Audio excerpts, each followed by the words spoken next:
to get everyone started.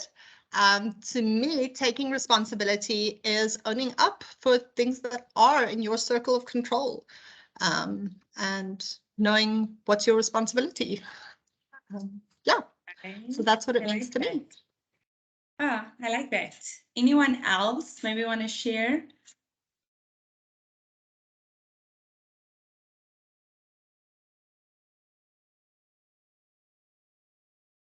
Give a few more seconds. You can also just pop it in the chat and I can read it for everyone.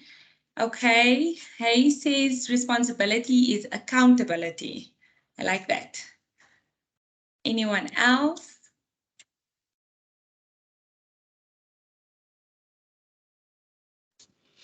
Hi. My understanding of taking responsibility is just taking acknowledgement that you're the one who is responsible for something. Like you did something and then you just acknowledge that, yes, it's me or it's my fault. And yeah, that's, to me, that's taking responsibility. Awesome. Like that. Festus says taking ownership and accountability for what we do in life, either personal or work related. Lucia says, I think taking responsibility is being accountable for your actions and the results of said actions. I really like that. It's generally the same answer across the board. So according to the very, very smart Mr. Google, taking responsibility is essentially being accountable, as many of you said. It's the realization that you play a part in every situation or experience and have some degree of responsibility over the outcome and the consequence. I think taking responsibility is looking at yourself in a situation. It's taking the focus off of everyone else or whatever the experience is and looking at you in the middle of it all. According to Jack Singer, taking responsibility is the highest mark of great leaders. And I really love this quote by him as it emphasized that leaders take responsibility. So why is it important to take responsibility? In preparation of this training and in general, I always viewed taking responsibility as important, but I never looked at why it was important. So why is it important to take responsibility? It is definitely not limited. What I'm going to present today is definitely not limited to that only. However, it's just what I thought stood out the most. Taking responsibility helps you to grow as an individual. Growing into an individual with more confidence. It builds strength of character, amongst other things. It is also important for your mental health. I also think that mental health is such a widely discussed topic today, and it's so important that we keep highlighting it. Mental health can be such a fragile thing. Taking ownership of any errors or wrongdoings that may have been committed has the potential to lift a weight off of your shoulders and help to improve your mental health. It provides an opportunity for rectification, which brings me to the next point, that taking responsibility helps us in fixing our mistakes. By not recognizing our mistakes or not taking ownership over it, we refuse to take the opportunity at fixing what went wrong. When we don't take responsibility for our mistakes, it becomes very, very difficult to fix it. And I think something that stood out to me about taking responsibility, or the importance of it, was going from a mindset of I'm admitting guilt to a mindset of essentially being that I can possibly fix this, I can possibly rectify this. The result that I have now does not have to be the final result. Yeah, so next is that taking responsibility also leads to growth in your career. Taking ownership enables you to grow and not stay stagnant. It places the focus on you. I also think it's a really good character trait to have, to be able to own up to what you have done, but then also be in a situation where you know you can do better. Veronica Tugaleva says, by taking responsibility for yourself, you can stop relying on others to take responsibility for you. And to me, that was a very profound statement of focusing on you, essentially. Taking responsibility can also be very rewarding, especially in the long run. When somebody constantly takes responsibility, they feel empowered and capable of mixing mistakes. They feel empowered and capable of mixing mistakes when they happen because it's not on them, but also part of how things are done. I think it plays a role in our mindset that whenever mistakes are made, instead of going to a negative thought pattern that says, I failed at this, it takes you to a place of knowing it's okay, I can rectify this, I can work on it. And lastly, I think it's very important to take responsibility as it allows you to be the author of your own life. So yes, I think those were the reasons that stood out to me on why it is important to take responsibility. Are there any questions at this point, or can I proceed?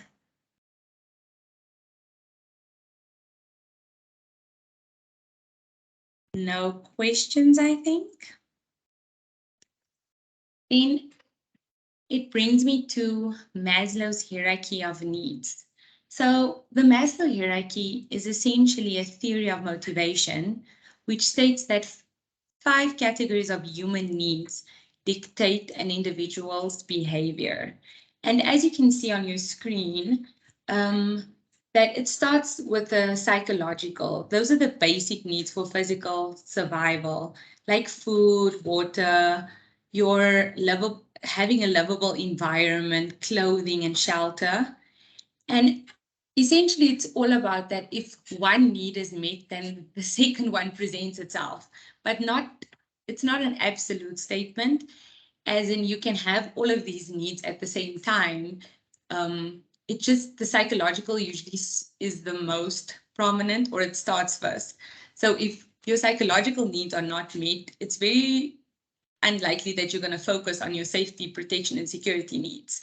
So safety, protection, and security is feeling and being safe from harm, either from family members, strangers, or occupational hazards. Then we have the belongingness and love. Belongingness is a membership of families, school communities, community groups, gangs, etc. It's basically just belonging to something or someone, essentially. And then love as well, love from your family, from your friends, from a significant other. These are all needs that we have. Then your esteem needs is respect from others.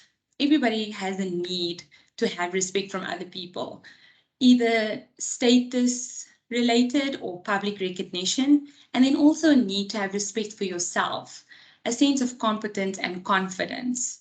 And that is the last one, is your self-actualization needs.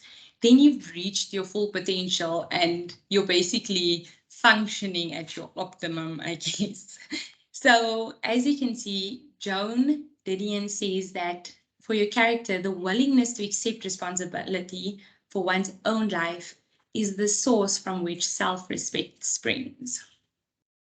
So the needs have to be met in order for us to feel fulfilled, to be motivated, and to function as the best versions of ourselves. The hierarchy of needs need to be met. As humans, we need it. Like it's not a negotiable thing, I guess would be the right way to describe it. But instead of being entitled about it, we need to take responsibility in order for those needs to be met.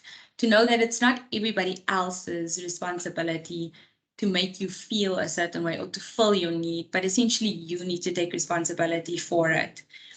And this is essentially covered under our mind, body, and soul. So what is your mind, your body, and your soul? It is a way of understanding ourselves as a whole people, as a whole person. Your mind is your thinking mind. This is both conscious and unconscious.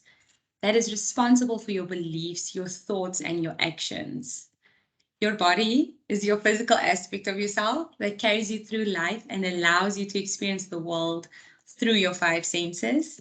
And in your soul or spirit is that intangible part of you that you might refer to as your essence. If you belong to a particular faith, it may be easy for you to connect with the concept of your soul. If you're secular, you might find it outside of religions, in actions such as spending time with yourself in nature, doing yoga, or meditating. Yes. Therefore, how do we take responsibility of our body, mind, and soul? Because now we know that as humans, we have these needs according to the Maslow hierarchy. We know that it's essentially our mind, our body, and our soul. So then how do we go from a place of entitlement to taking responsibility? Our mind, knowing your mental health and addressing it, your mental health status. I find this really interesting, an interesting concept, as I think a lot of times we think we're okay, and then we actually aren't okay. We're just drifting through life. And knowing your mental health status is very, very, very important. But it's also very important that you address it, that you do something about it. So there are various websites where you can do like assessments on what your mental health status is, or what where you are essentially, and then how you can address it. For the PMC. Yeah.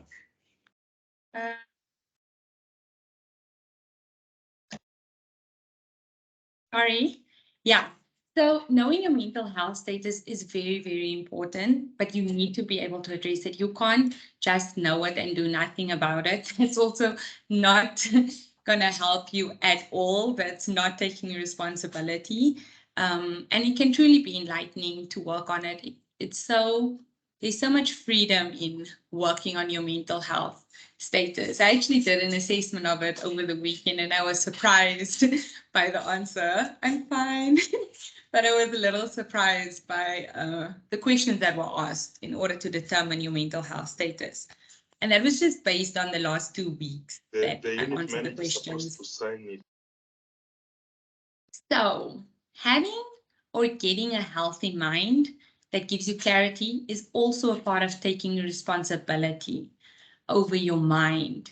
And how do we get a healthy mind? We get it by meditating. This is by clearing your mind, clearing the negative thoughts, and tracking your thinking patterns. We also get a healthy mind by learning something new. This is giving your mind some stimulation, like challenging your mind, expanding your mind. I think it's interesting to always know that, not interesting, but it's a good fact to know that we will always be able to learn something new. Like you'll never reach a point where you don't have an opportunity to learn something new. And that's an opportunity for your mind to get stretched a little bit, to be challenged more. Then we also get a healthy mind by getting enough sleep. So I think this would be a good opportunity for some interactions. I'm sorry, AB, I'm only seeing your message now, but going back to the previous slide, can you maybe just indicate which slide it was? I said it was a while ago. And then while AB is responding, to everyone else, how many hours do you think is getting enough sleep? At least the range, either for you personally or in general. I'm just quickly going back for AB to before. The importance of taking responsibility. Okay, Rebecca says 6 to 8 hours. Kai says 5 to 6 hours a day. Maxine says 8 hours Maxine, I also agree on 8 hours. Tanya also says 8 hours. Ellie says 7 to 8 hours. Geraldine, 8 hours. Nicole says 9 to 10. It would be a great day if I would be able to get 10 hours of sleep. Anyone else? Maybe you can also just give me an indication if I can move along. So 5 to 7 hours, Crystalline. Evelina says 7 to 8 hours. Anyone else? 6 to 7 hours. Eri says, I'm lucky if I get 4 consecutive hours. Wow. I think humans are very special if they can function on less than 6 hours of sleep, honestly. So in general, everybody gave around the same amount of hours. On average, an adult needs 7 to 9 hours of sleep, according to the studies. So I think everybody's ranging the same. I don't know if you guys are actually getting that much sleep.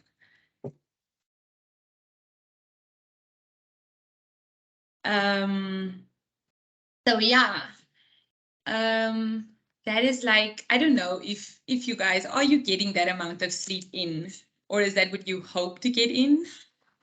Just to get an idea quickly, can maybe just pop me a yes, you're getting it, or no. Just want to see. Never getting that much sleep in. Yeah, no. Okay, that's good to know. I think sleep is so underrated. I think we should get more hours in a day to sleep. Then another way of getting a healthy mind is by finding your passion. This is really interesting to me because you wouldn't think that it's that important, essentially. Oh, I see everyone's still answering. Sorry, guys. Yes, yes, yes. I try. I hope to get that. I also hope to get at least 8 hours, but I never do. But we can hope every day, right? We have an opportunity every day at least to try. But yeah, 7 to 9 hours, general. So then, yes, secondly, sorry, finding your passion. This is really interesting to me because I never thought that it would impact having a healthy mind. So finding your passion, taking time for a hobby that lights you up is important for your mind. Not also just any hobby, but something that lights you up, something that really fuels the fire inside of you. I think this is really, really important. Everybody should know what their passion is and love it out daily. Then also, getting a healthy mind is by taking some time off, taking steps necessary to prevent burnout. I also think this is something that's very underrated today because we're constantly being driven by, you need to get something done. There's so many deadlines and you need to keep on going. But you need to be able to take off time as well, like in order to have a healthy mind.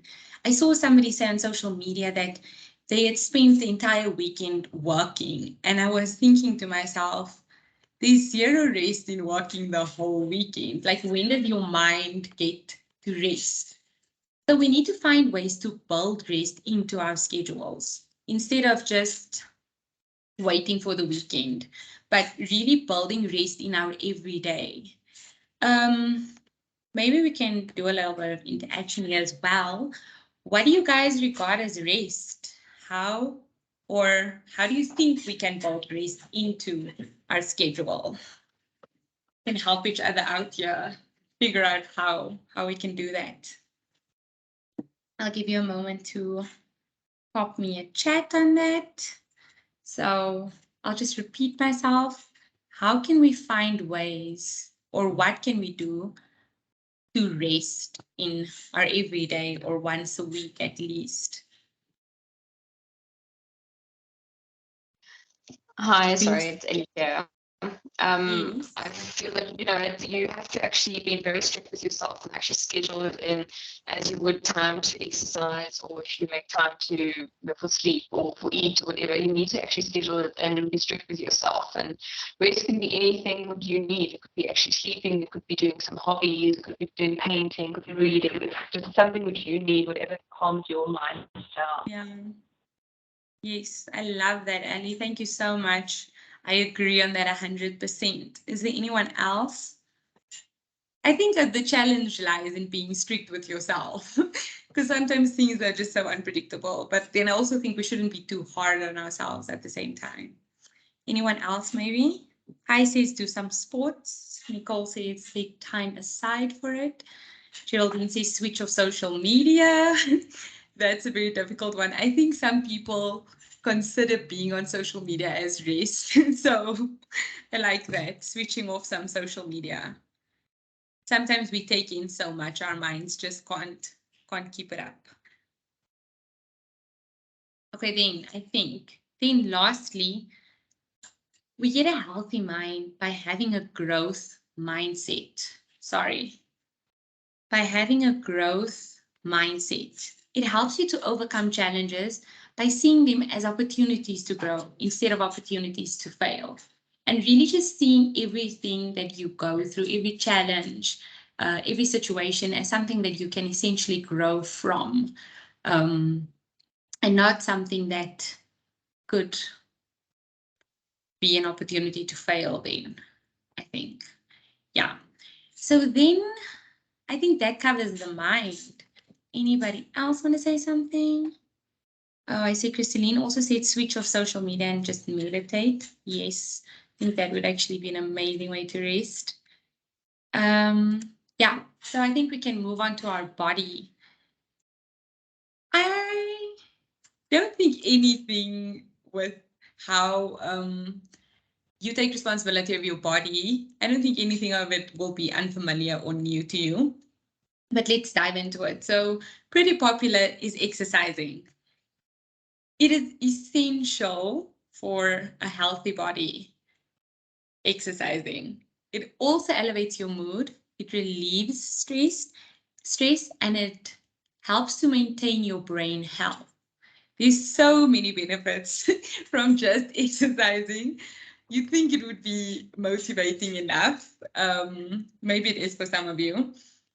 But yeah, so essentially it is about looking for activities that you enjoy, because that helps you to stay motivated instead of doing something that you don't like, because when you don't like doing it, you're not really motivated to do it. So exercising is, exercising is really, really, really, really important.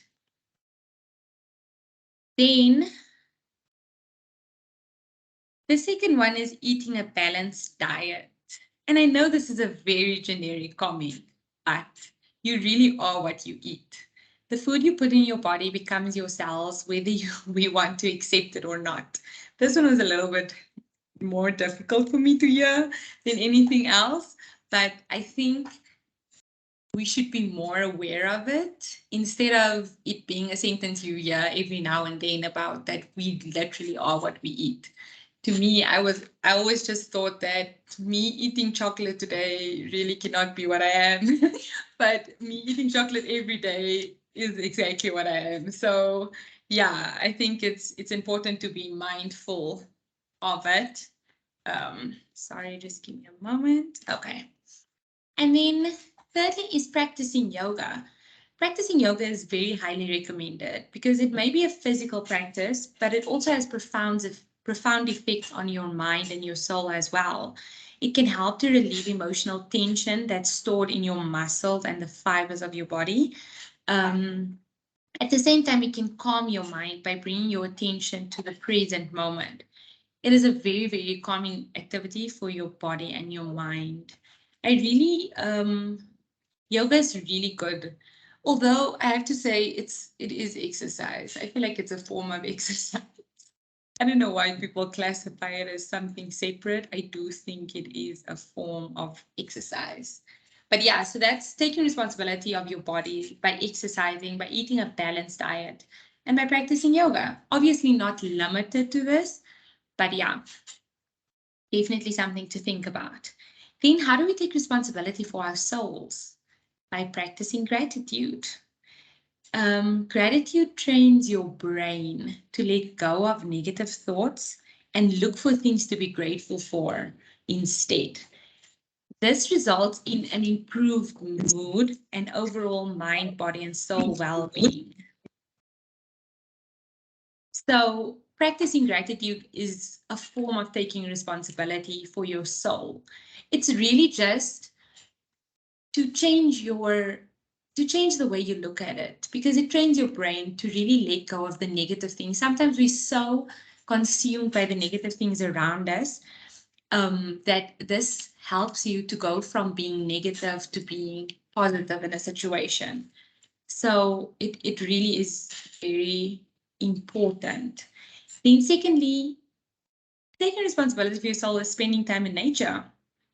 And spending time in nature has benefits for your body, mind, and your soul. According to a study that was done, the minimum requirement, I think I'll rather pose this question first.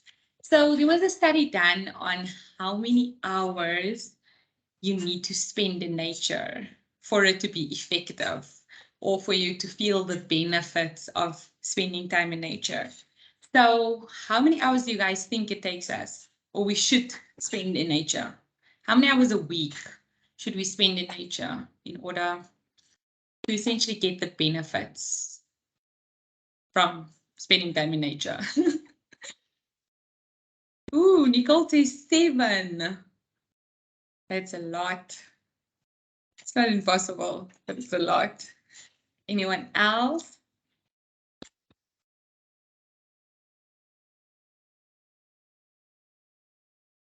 Geraldine, Maxine says 3 hours. Geraldine 2. Hilaria says 3. Rebecca says maybe 3 hours. Alice says 2 to 3. Anya says every day, the whole day. I love that. Imagine working in nature, having like a desk and outside with a cool breeze. Sounds great. Festa says 24 hours a week. That's a lot. That's a lot. That's a lot. How attainable is this? Sleeping outdoors, Nicole says sleeping outdoors. Yeah, that I can only imagine. Probably not in Windhoek, but very good idea. Do you guys think it's attainable though? To have to spend so like 24 hours, 2 to 3 hours.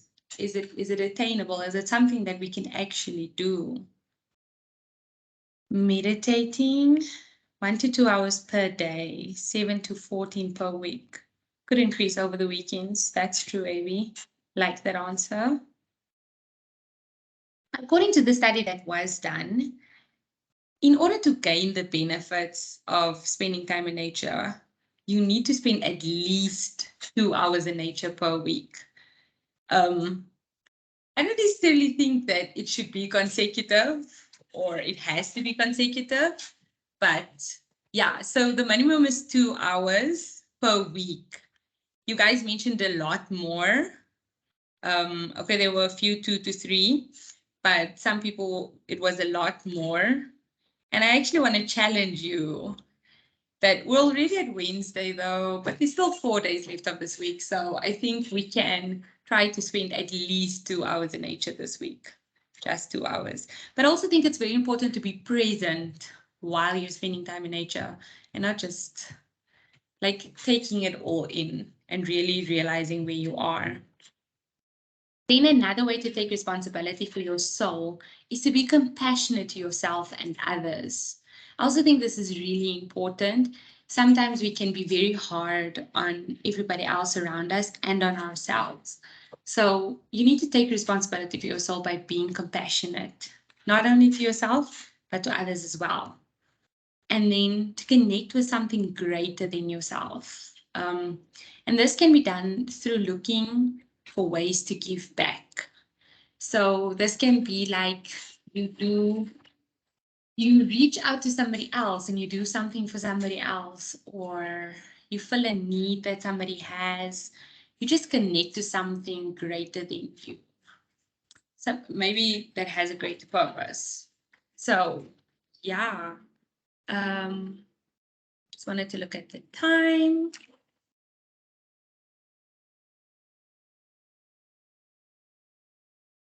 Then what is taking responsibility practically?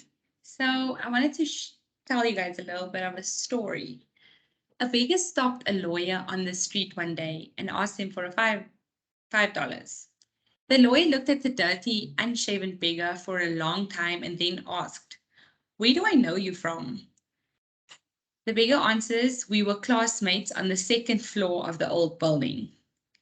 "Sam, now I remember you," says the lawyer, and without asking any further questions, he writes the beggar a check for $1,000 and says, "I don't care what happened in your past. It is your future that is important." And with those words, the lawyer leaves. With tears of joy, the beggar walks to the bank, but in front of the bank, he gets stuck thinking, "It's so clean in there, and the counters are so neat. With my dirty clothes and dirty appearance, they'll be convinced I'm handing them a forged check." Sam mumbled and turned right there. He didn't go in the bank. The next day, the lawyer runs into Sam again and he sees that he still looks so battered. "What did you do with the check? Did you gamble it away or drink it out?" As the beggar takes the check out of his dirty shirt pocket, he tells the lawyer why he couldn't cash it. The lawyer then says the following: "Listen, my friend, what makes the check legal is not your clothes or appearance, but my signature on it. So go cash that check immediately."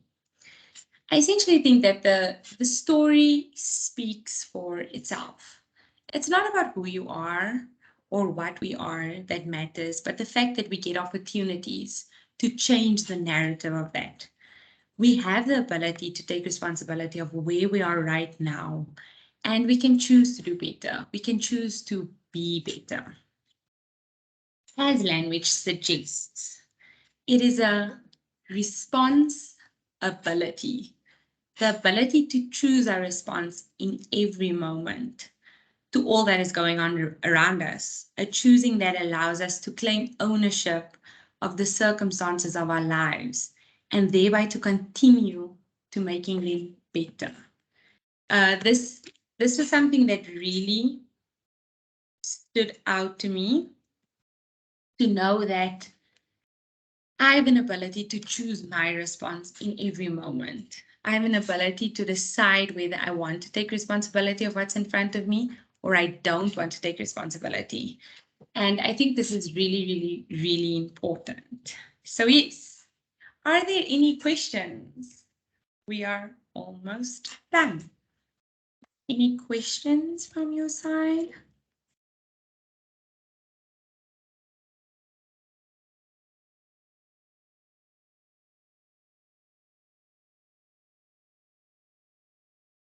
Or maybe anything you wanted to add on taking responsibility?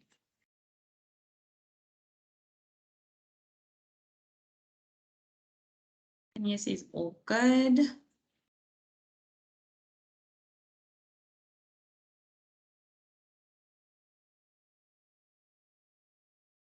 Amy says, "Thank you for a good session." Maybe I can pose a question quickly to ask what was something different that you maybe picked up today, something that you didn't previously know or think about or relate to taking responsibility. Just as an opportunity to interact a little bit.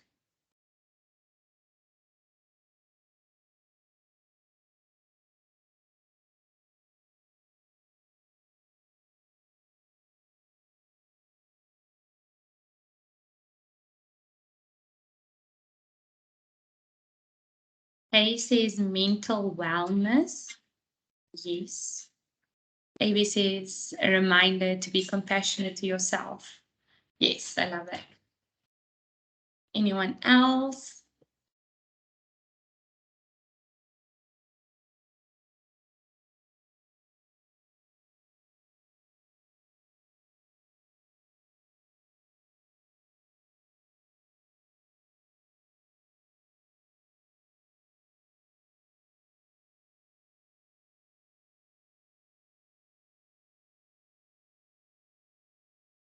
Hey, I don't know if there's anyone else that wants to say something. Not seeing anything. Okay. Then I wanted to end and say that in conclusion, I truly believe that taking responsibility can be empowering. It helps us to move away from a mindset of entitlement to a mindset of self-empowerment. And I hope that today you feel like you can take responsibility and that taking responsibility will benefit you greatly. I want to leave you guys with this profound statement that I found from Winston Churchill saying that the price of greatness is responsibility. That it'll no longer be a very big word that scares us away sometimes, but it will be something that will empower us to be more and to do more. Let me just share from the chat. Nicole said, I like that it was more than just accepting a punishment, but a holistic view of taking responsibility. Jackie says one thing. Maybe she's typing. I think we can just give a few minutes to anybody else that wants to add anything.